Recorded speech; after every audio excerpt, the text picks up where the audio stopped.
Assalamualaikum warahmatullahi wabarakatuh. Sekarang kita akan bahas tentang peradaban Cina. Oke, peradaban Cina ini sudah berkembang sejak tahun 3200 sebelum Masehi. Artinya hampir mirip seperti peradaban Mesopotamia. Secara geografis, Cina ini terdiri atas 3 bagian, yaitu ada Cina Utara, Cina Tengah, dan juga Cina Selatan. Ini saking luasnya wilayah Cina ya. Oke, wilayah bagian utara ini terdapat sungai yang namanya Sungai Huanghe, di mana sungai ini sering menyebabkan banjir di Cina. Namun dampak baiknya dari banjir dari Sungai Huanghe ini menjadi daerah sekitar Sungai Huanghe ini menjadi daerah yang subur. Nah, wilayah subur inilah yang akhirnya menjadi pusat lahirnya peradaban Cina. Jadi pusat lahirnya peradaban Cina ini terletak di daerah Sungai Huanghe. Nah, selanjutnya di wilayah Cina Tengah ini terdapat Sungai Yangtze, di mana Sungai Yangtze ini juga menjadi tempat lahirnya kota-kota kuno di Cina. Ya. Nah, sementara di Cina bagian selatan ini merupakan daerah penghasil barang tambang. Jadi, kalau Mesopotamia terkenal dengan Sungai Eufrat dan Tigris, peradaban India terkenal dengan Sungai Indus, kalau di Cina terkenal dengan Sungai Huanghe di utara dan juga Sungai Yangtze di tengah. Oke, selanjutnya wilayah Cina itu dikelilingi oleh gurun dan juga pegunungan. Gurun yang mengelilinginya adalah Gurun Gobi. Nah, dan pegunungannya adalah pegunungan Himalaya. Pusat peradaban Cina ini berada di wilayah lembah Sungai Huanghe yang terisolasi dari dunia luar. Jadi benar-benar mereka tuh ada di tengah-tengah. Jadi mereka tidak sadar kalau di luar peradaban mereka itu ada bangsa lain, karena mereka terisolasi dari dunia luar. Hal inilah yang menyebabkan masyarakat Cina kuno menganggap wilayah mereka itu merupakan pusat dunia, atau bahasa Cinanya adalah Chungguo. Mereka menganggap wilayahnya Chungguo karena mereka nggak tahu ternyata di luar mereka itu ada orang lain atau ada bangsa lain. Karena selama ini mereka hanya ya mereka aja. Jadi mereka terisolasi dari dunia luar. Oke. Kehidupan pemerintahan dan hukum. Di Cina mereka menerapkan sistem pemerintahan secara dinasti atau kekaisaran, di mana kaisar ini dianggap sebagai putra langit atau son of heaven. Artinya adalah kaisar itu dianggap mendapatkan suatu mandat dari langit atau mandat of heaven. Jadi semua perintah kaisar itu mutlak kebenarannya karena dia mendapat mandat langsung dari dewa atau dari langit. Oleh karena itu sistem pergantian kekuasaan dilaksanakan berdasarkan keturunan, karena kan dia dianggap anak dewa nih, anak Tuhan. Jadi otomatis semua yang dikatakan adalah benar. Jadi penerus selanjutnya adalah anaknya lagi. Jadi tidak ada yang namanya pemilihan pemimpin tuh nggak ada. Oke, selanjutnya dinasti yang berhasil membangun peradaban Cina ini akan kita bahas satu persatu ya. Oke. Dinasti yang pertama berhasil membangun peradaban Cina adalah dinasti Shang. Dinasti Shang ini bisa kita lihat dari bukti-bukti tertulis kalau dinasti Shang ini didirikan oleh seorang kaisar bernama Kaisar Tang sekitar tahun 1766 sebelum Masehi, di mana dinasti Shang ini memerintah Cina bagian utara kurang lebih selama 600 tahun. Ibu kota dinasti Shang ini berada di Kerajaan Anyang, di daerah Anyang. Nah, kaisar dinasti Shang ini memerintah kerajaan sebagai raja imam atau praise king, di mana dia membagi kekuasaannya menjadi 30 wilayah dan setiap wilayah itu dipimpin oleh seorang raja bawahan. Jadi dia kan karena memang Cina terlalu luas ya, jadi dia membagi wilayahnya menjadi 30 wilayah dan wilayahnya dipimpin oleh raja bawahan. Oke, kita langsung ke dinasti yang selanjutnya, yaitu dinasti Zhou. Kalau dinasti Zhou ini terkenal karena dia beribu kota jadi dia memindahkan ibu kotanya di kota Cheng'in. Di kota Cheng'in ini Zhou memiliki sistem pemerintahan yang diatur secara feodal atau dengan sistem Cheng-Tian system. Cheng-Tian system ini maksudnya adalah setiap masyarakat itu bekerja dalam kelompoknya masing-masing dan secara berjenjang. Jadi ada jenjang-jenjang, ada kelompok bawah, ada kelompok tengah, ada kelompok atas, dan sistem feodal inilah yang mengharuskan rakyat untuk selalu bayar upeti kepada raja. Jadi karena apa, kaisar di sini dianggap yang paling tinggi derajatnya. Jadi sistem feodal ini sudah mulai dikenalkan pada zaman dinasti Zhou.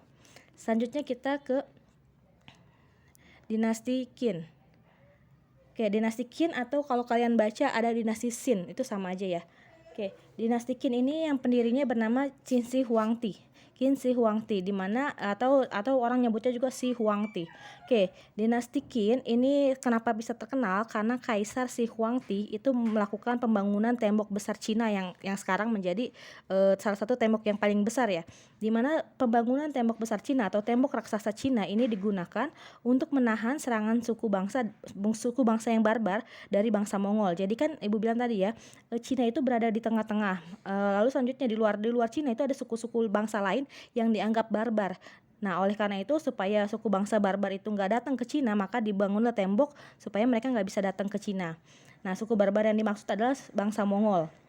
Jadi di mana bangsa Mongol ini berasal dari wilayah utara Cina, di mana supaya mereka tidak datang ke Cina dibangunlah tembok ini, tembok raksasa ini. Lalu selanjutnya pada masa Kaisar Sisi Huangti juga dia menerapkan standarisasi aksara Cina. Jadi pakai standar yang sama, aksara atau huruf Cina memakai standar yang sama, lalu memakai standarisasi, dia juga menerapkan standarisasi yang sama dalam hal timbangan, ukuran, perkakas pertanian, serta lebar roda gerobak. Jadi itu semuanya harus sama. Jadi nggak boleh ada yang beda-beda lagi. Selanjutnya, Sang Kaisar juga menyusun ulang sistem pemerintahan dengan cara memusatkan seluruh aspek kehidupan masyarakat di bawah pemerintahan pusat. Jadi semua kendali itu berada di bawah kerajaan pusat, bukan di bawah kerajaan daerah. Jadi kan Kaisar Sisi Huangti kan ada di pusat. Nah, di tiap daerah kan punya raja-raja bawahan.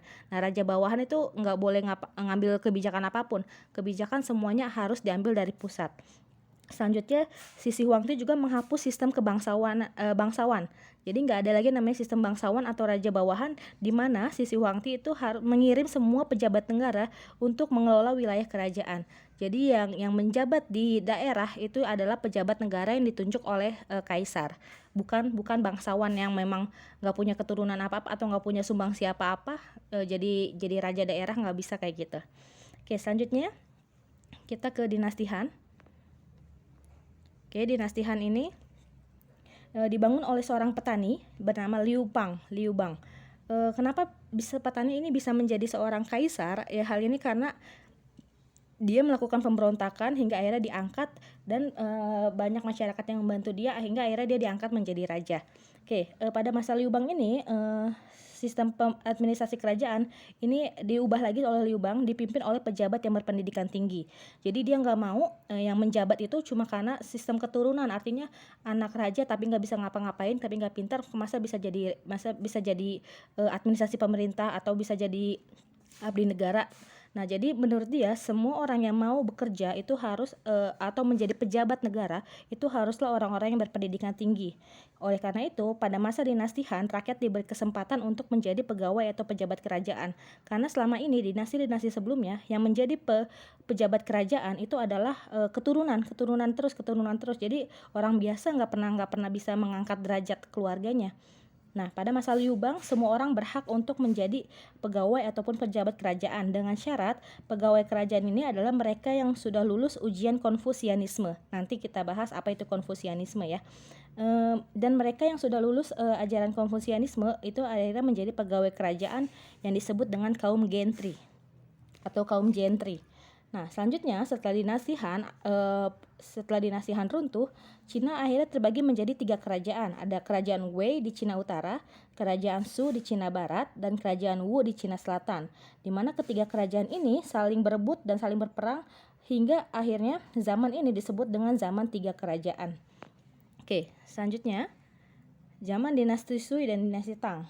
Tahun 581 sebelum Masehi, tahun 581 Masehi maksud Ibu ya, jenderal dari kerajaan Wei atau jenderal Cina di utara yang bernama Yang Jiang ini berhasil menyatukan Cina. Jadi yang tadi kan Cina ada tiga kerajaan, ada Wei, ada Shu, ada Wu.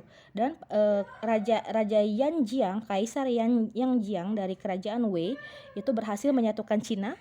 Lalu selanjutnya tahun 589 Yang Jiang mendirikan dinasti Sui dan mengangkat dirinya sebagai Kaisar Wen. Selanjutnya, Kaisar Wen menyusun kembali peraturan pajak dan dinas militer bagi rakyat. Nah, pengganti Kaisar Wen adalah Kaisar Yangdi, di mana pada masa pemerintahannya, Kaisar Yangdi ini menaikkan tarif pajak sehingga banyak pemberontakan dari petani yang merasa keberatan terhadap pajak yang naik tersebut. Hingga akhirnya Kaisar Yangdi ini dibunuh tahun 618 Masehi dan wafatnya Kaisar Yangdi ini menandakan dinasti Sui dianggap berakhir. Dan selanjutnya dinasti Sui digantikan oleh dinasti Tang, di mana dinasti ini dipimpin oleh Kaisar Tang Taisung. Nah, dinasti Tang ini terjadi beberapa pembaharuan. Karena apa? Karena kan sebelumnya kaisar yang wafat sebelumnya kan karena dibenci sama masyarakat. Akhirnya pada masa pemerintahan Tang Taisung itu dinasti Tang terjadi pembaruan terutama di bidang undang-undang pajak dan juga undang-undang pembagian tanah. Oke, selanjutnya kita ke dinasti Song. Dinasti Song ini berdiri sekitar 906, mulai berdiri tahun 907. Karena apa? Karena pada tahun 907 dinasti Tang ini terpecah, di mana akhirnya Cina kembali disatukan tahun 960 setelah Song Taizhu mengambil kekuasaan dan mendirikan dinasti Song. Jadi pendiri dari dinasti Song itu adalah Song Taizhu. Dia berhasil kembali menyatukan Cina. Nah, dia berhasil menyatukan Cina lewat upaya militer dan juga upaya diplomasi. Jadi upaya perang dan juga upaya perundingan. Kaisar Song Taizhu juga menyatukan kembali wilayah Cina hingga akhirnya tahun 979 Masehi di bawah pemimpin Kaisar Song yang kedua yaitu Song Taizong, ini anaknya ya. Wilayah Cina kembali disatukan dalam satu pemerintahan. Nah, masa dinasti Song ini paling dikenal karena ditandai dengan adanya pembaruan sistem pemerintahan, adanya pengurangan jumlah tentara, serta pengembangan ilmu pengetahuan dan teknologi. Oke, lalu selanjutnya kita ke dinasti Yuan.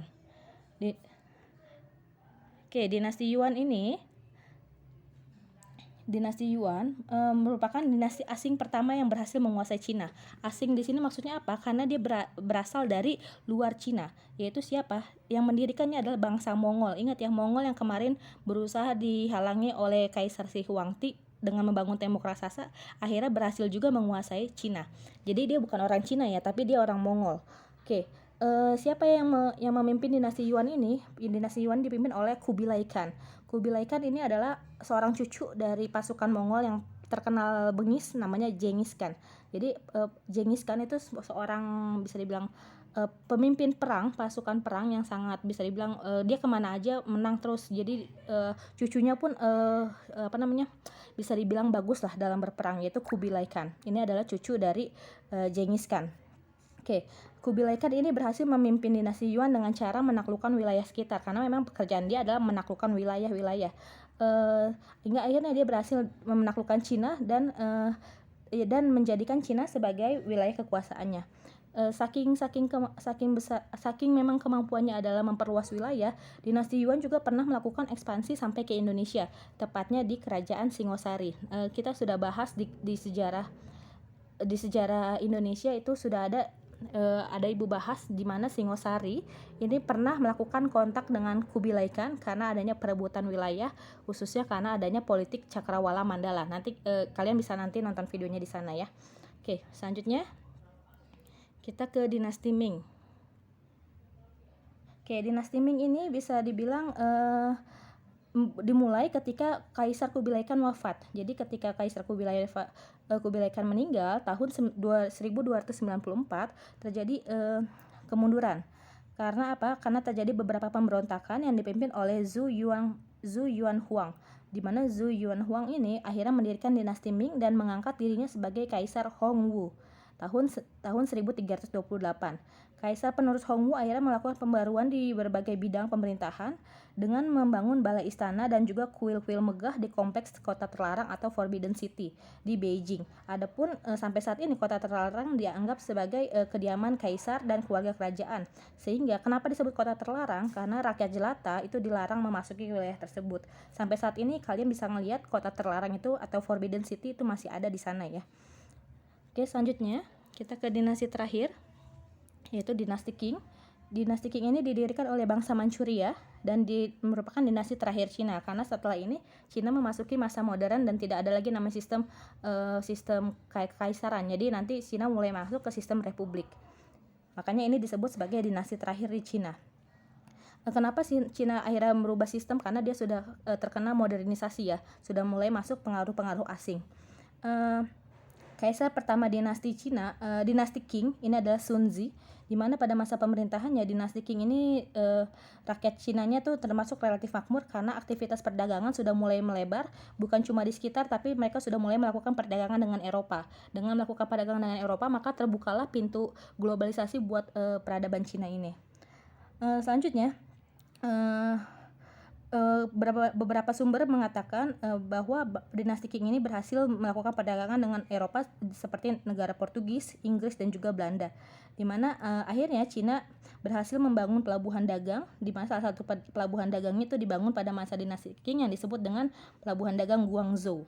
Oke, kita masuk ke kaisar terakhir dari dinasti Qing atau kaisar terakhir dari peradaban Cina bernama Henry Puyi, di mana kaisar terakhir Cina ini merupakan kaisar terakhir dari dinasti Qing. Nah, di mana Puyi ini naik ke tahta menjadi raja atau menjadi kaisar itu di usia 2 tahun. Dan dia harus kehilangan tahtanya di umur 6 tahun. Di mana Puyi ini kehilangan tahtanya pada tahun 1912 karena adanya perubahan sistem pemerintahan dari monarki menjadi republik yang dipelopori oleh Yuan Shikai. Jadi tadi sudah Ibu bilang ya, Kaisar Puyi ini merupakan masa transisi dari Cina yang berbentuknya kekaisaran menjadi Cina yang berbentuk republik. Siapa yang bikin Cina menjadi republik? Ini adalah Yuan Shikai.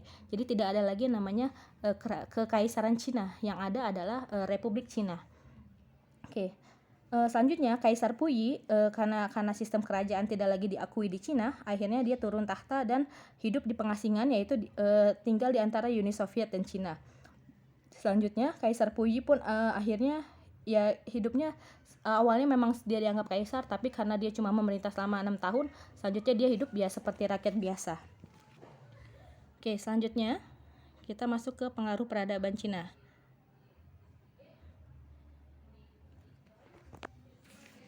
Oke, pengaruh peradaban Cina ini yang pertama adalah sebelum masuk ke pengaruh peradaban Cina, yang perlu kalian ketahui, di Cina sektor pertanian itu mengalami kemajuan yang pesat pada masa dinasti Han, yang ditandai dengan adanya penggunaan alat besi untuk mengelola lahan pertanian, di mana lahan pertanian Cina juga dimanfaatkan sebagai media untuk mengembangbiakan sutra. Yang kalian harus ketahui, sutra itu, kalian tahu kan, kain sutra itu sudah ada sejak masa kekaisaran dinasti Shang.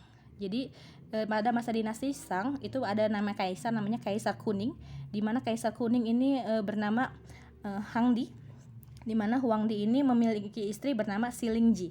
Nah, Xilingji ini tahun 2690 sebelum Masehi ini berhasil membuat peternakan ulat sutra, di mana ulat sutra ini akhirnya diolah menjadi kain sutra. Selanjutnya kain sutra yang paling bagus ini berasal dari ulat sutra yang bernama Bombyx mori.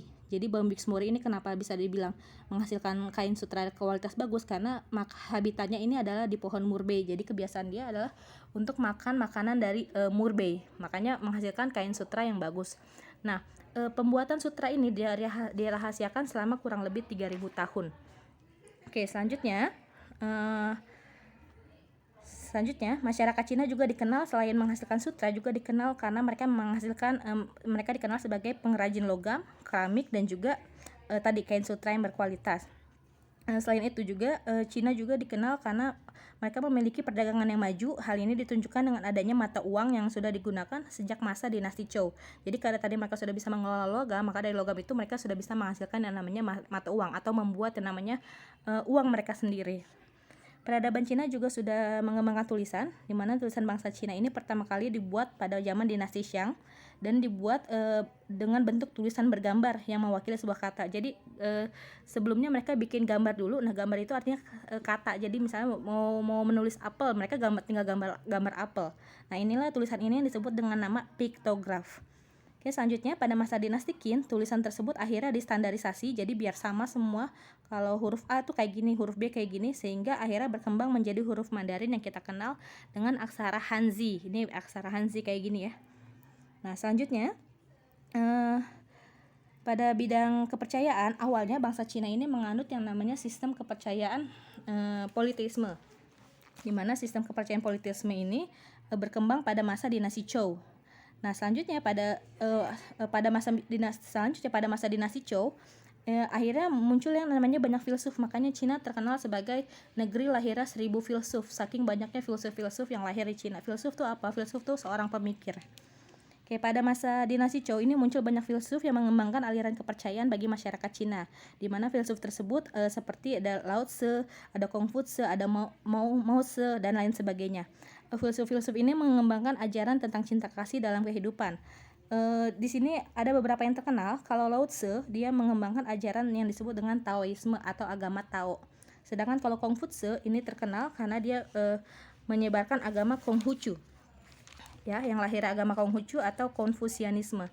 Dan inilah yang sebelumnya sudah Ibu bilang, kalau mau lulus jadi pegawai negeri pada masa dinastihan itu harus lulus dulu ujian dari ajaran Konghucu. Oke, Konfusius ini Ibu jelaskan sedikit ya. Konfusius ini merupakan ajaran dari seorang filsuf yang bernama Konfusius atau Konghucu merupakan ajaran dari seorang filsuf yang bernama Konfusius, di mana dia sangat dihormati. Ajarannya disebut dengan Konfusian. Inti dari ajarannya itu adalah sumber kebudayaan bangsa Cina serta sejumlah bangsa di Asia Timur dan Asia Tenggara. Oke, menurut Konfusius ini pemerintah dan masyarakat akan tentram jika semua pihak bersedia melakukan koreksi diri dari perbuatan tercela, mengatur segala tingkah segala sesuatu secara proporsional, dan bertingkah laku menurut kemampuan masing-masing. Inti dari ajaran Konfusius itu terletak pada etika dan moral yang mengatur hubungan antar manusia. Jadi intinya adalah gimana cara kita bersikap antar sesama manusia. Selanjutnya, ajaran Konfusius juga mengandung unsur-unsur sifat ideal manusia seperti Ren atau kemanusiaan, Yi keadilan, Li tata cara, Zi pengetahuan, Xin integritas, Zong kesetiaan, Xiao hormat kepada orang tua, Gong menjadi terhormat, Yong berani, Qi rasa malu, Liang baik budi, Cheng kejujuran, Lian kebersihan, Wen bersikap satria, Shu bersikap pemaaf, dan juga Zheng Ming atau menyesuaikan diri. Jadi itu adalah inti dari ajaran Konfusius. Oke, selanjutnya kita masuk ke teknologi Cina. Sejak awal teknologi Cina itu sudah mulai berkembang ya, karena Cina berhasil membangun pembangunan kuil peribadatan untuk ibadah dan juga membangun tembok besar Cina pada masa dinasti Qin. Untuk masalah astronomi, Cina menggunakan ilmu astronomi untuk sistem penanggalan serta digunakan juga untuk berbagai keperluan seperti untuk menentukan masa tanam padi, untuk pelayaran dan juga pergantian musim. Selanjutnya dalam bidang pengetahuan, Cina juga terkenal karena dia berhasil menemukan kertas. Awalnya kertas ini dibuat jadi awalnya Cina itu mempunyai kebiasaan di mana kebiasaan masyarakat Cina ini menulis pada potongan bambu panjang yang kemudian diikat menjadi sebuah buku. Kalau kalian suka nonton tuh pasti ada ya. Jadi bambu-bambu itu diikat akhirnya jadi sebuah buku. Lalu selanjutnya tahun 105 seorang pria bernama Cai Lun atau Sai Lun ini mencampur kulit pohon, rami, jaring ikan dan kain untuk membuat kertas. Di mana penemuan tersebut akhirnya ditunjukkan kepada kaisar, hingga akhirnya Cai Lun serta muridnya yang bernama Zhuo Bo ini akhirnya melipat gandakan pembuatan kertas, di mana akhirnya pembuatan kertas ini tersebarlah ke seluruh dunia. Kertas ini akhirnya sampai ke Asia Tengah, ke Timur Tengah, hingga akhirnya sampai juga ke Eropa. Beberapa orang mengatakan bagaimana kertas ini akhirnya bisa sampai ke Eropa. Ada beberapa yang menyatakan dibawa oleh pedagang dari Timur Tengah, tapi ada juga yang menyatakan kertas ini dibawa oleh seorang pelayar Eropa yang bernama Marco Polo. Oke, selanjutnya selain menemukan kertas, masyarakat Cina juga menemukan yang namanya serbuk mesiu. Serbuk mesiu ini yang akhirnya dimanfaatkan bangsa Cina sebagai alat senjata dalam perang. Lalu selanjutnya untuk ilmu kedokteran, Cina terkenal karena dia melakukan yang namanya akupuntur, teknik pengobatan dengan melalui jarum tusuk. Pasti kalian tahu akupuntur ya.